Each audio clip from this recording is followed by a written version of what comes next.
all you have to do to persuade someone is do two simple things. One, you have to identify, and ideally the first step you're going to do is you're going to identify the buying state.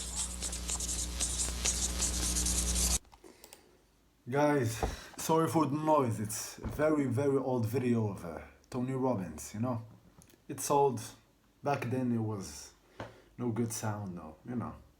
Sorry. One. And two is you're going to anchor it,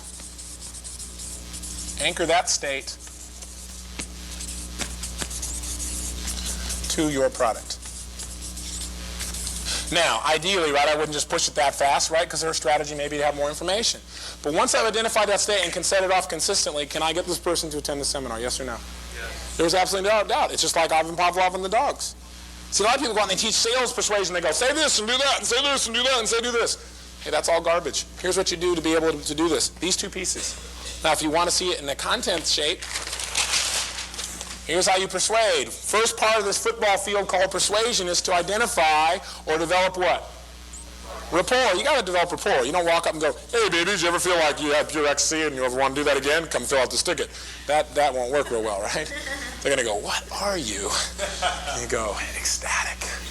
Now, I don't know. That'll get their attention. I don't know if it'll have the effect you want. The point is you got to have rapport. How many of you can develop rapport by matching a mirroring tonality, breathing patterns, gestures, eye movements, anything? Raise your hand.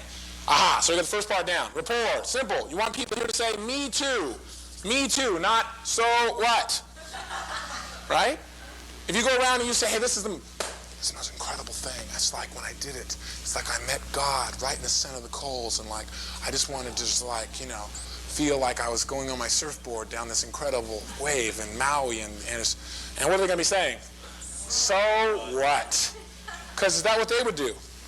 No, so do you want to tell them all about your experience until you first find out what their experience would be? So you need to find out what their needs are. First thing you got to do is rapport, me too. You got to be like them. See, then when you start to share something, they're going to go, God, if she really had that experience, then, hey, I probably would have the same kind of experience. Here's the problem in most persuasion. Person goes out, and they're all like this. Hey, this is really great. Hey, you got to go with this thing. It's so fabulous, right? And the other person's in kinesthetic. Right? And they can't figure out why the guy won't go. And the guy goes, oh, well, maybe next time, Mary. Is that going to be, are you going to be effective in your persuasion there?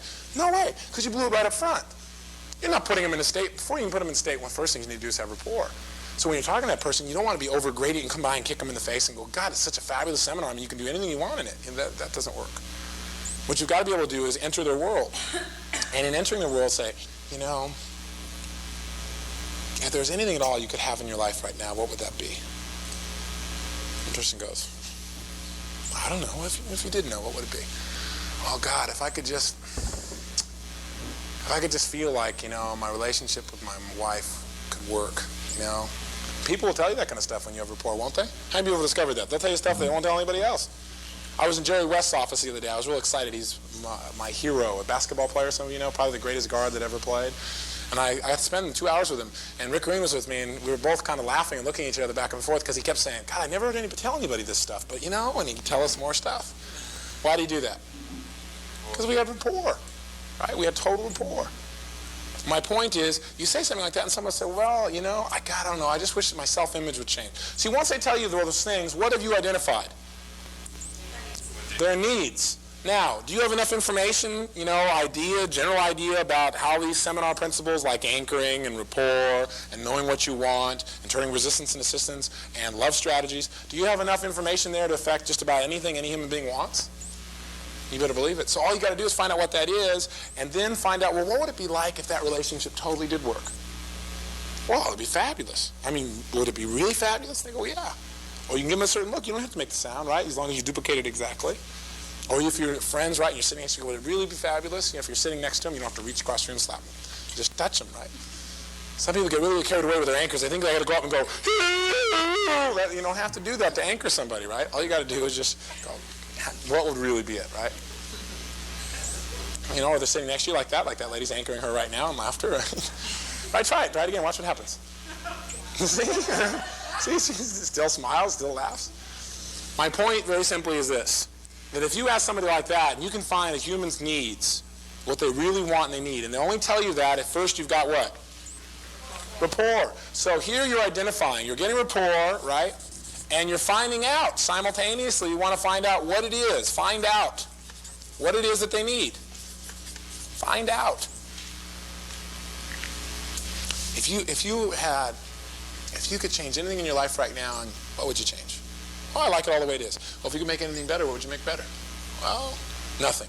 Oh, so you're just going to stay like you are now then, forever? Well, no, I won't be like I am now forever. Well, if it could be better, how would it be better? Most people will tell you don't have to go through all this stuff with them. They'll go, well, I don't know, I really like it. Say, well, if something could be a little bit better, what would it be? You say, well, I'd like to be able to earn more money. Well, what would it take for you to be able to earn more money in your business? Well, I don't know. If I could learn to persuade more, or if I could learn to, build rapport with my boss, See, what have you identified? Real specific needs. Say, let me ask you a question. If you could go spend a few hours with someone who was an absolute master in that area of human communication, relationships, business, whatever it could be, if you could spend that and by the end of that time have the skill to be able to change that right away and the support to do it too, would it be worth taking some time and some energy and some capital to do? Would it be worth it? I mean, to get all that you want for the rest of your life, or to get this particular thing, would that be worth it? So you've got to be able to, what we call, close someone, right? You've got to be able to get them to make a what? Decision, and more importantly, a commitment. Because see, people, the normal approach to human beings is they will just put things off. People put things off. That's the normal approach. So what you got to do is get them to commit. And some people, when they start to do that, if all of a sudden you change your physiology and you go, so what would it be worth if you were going to do that and this and that? Are you going to be able to have this person be persuaded? No, because are you in rapport anymore? Biggest problem in persuasion is guys got rapport the whole time, right? And then they go to ask for the money. And what happens? Well, I got this seminar. Would you maybe like to go? Is that how you do it? No, you're just as congruent. You're going, you got to go to this thing. It'll give you that answer, and it's well worth it. Here, fill this thing out. But I don't have the money. Put on a mass charge or a Visa. Whatever it takes, you got to go. Right? You go, but. You just go, what do you mean? Bottom line is, what you've got to do is you got to go to this thing. Do you want to continue to live this way with this thing happening in your life? Well, no. Do you want to change it? Yes. And you got to go. Here, write a check. Don't bounce it too high. Whatever it takes. See, congruency will do it. If you have that congruency and if you feel their needs, you'll do it. But you got to have rapport and you got to find out what they need. Wow, this was interesting, man. Really interesting. Tony Robbins. If you want someone to buy from you anything, they need to trust you, or at least like you. And to like you, they need to have a certain connection with you, And people love the others that listen. They love to talk and others listen and be really attentive to them. And you should, so you can know their needs and what they really want specifically, and if you can help them or not. This is, wow, this is something. And again, I apologize for the noise. Really old video. It's rare and old. Anyways, good luck in your life. I know that everyone has it in him, the ability to succeed and way more. God bless you, and I'll see you on the next one. Bye-bye.